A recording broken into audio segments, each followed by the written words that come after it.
College में गर्मियों की छुट्टियां होने पर राधिका और रोहन अपने दोस्त मनोज और शिल्पा के साथ परिवार के पुराने फार्म हाउस पर घूमने जाने का प्लान बनाते हैं।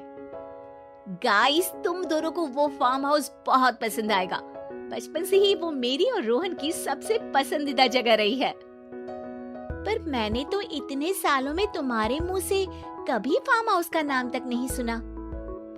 बचपन में फार्म हाउस जाते थे, लेकिन फिर अचानक सबने वहां जाना बंद कर दिया और वजह कभी किसी ने बताई नहीं। पर अब हम चारों मिलकर वहां धमाल करेंगे।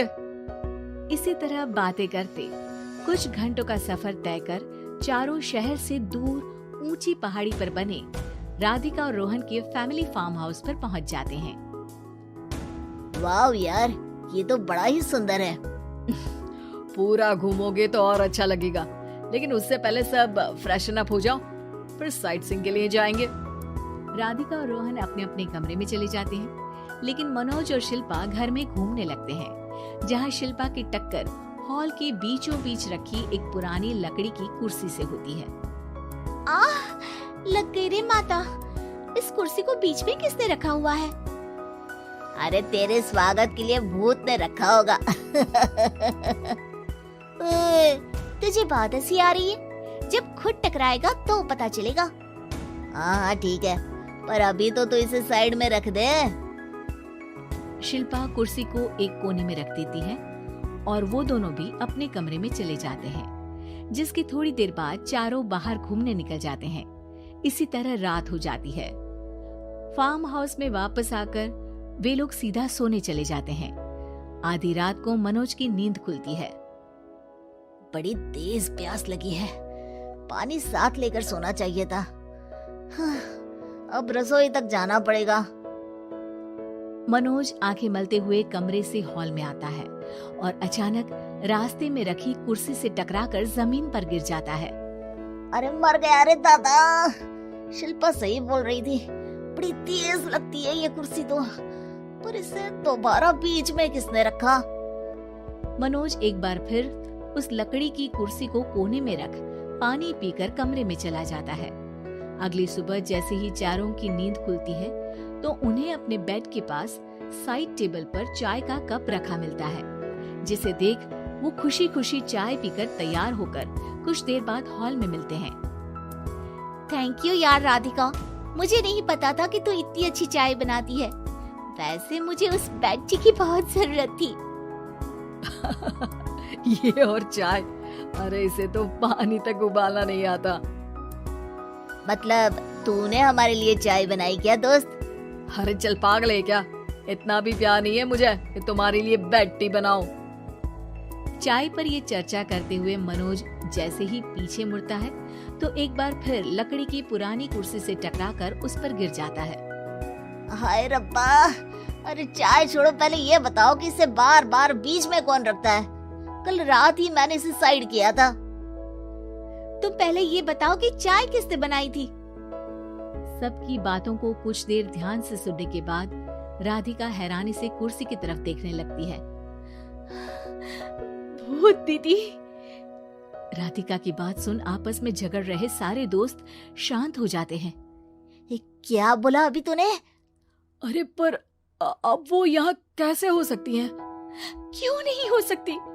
हमने यहाँ आना छोड़ा था, पर उन्होंने तो घर नहीं छोड़ा ना। और याद करो, ऐसे बेड के पास कप रखना और कुर्सी को कमरे के बीच में रखना, ये सब वही तो करती थी।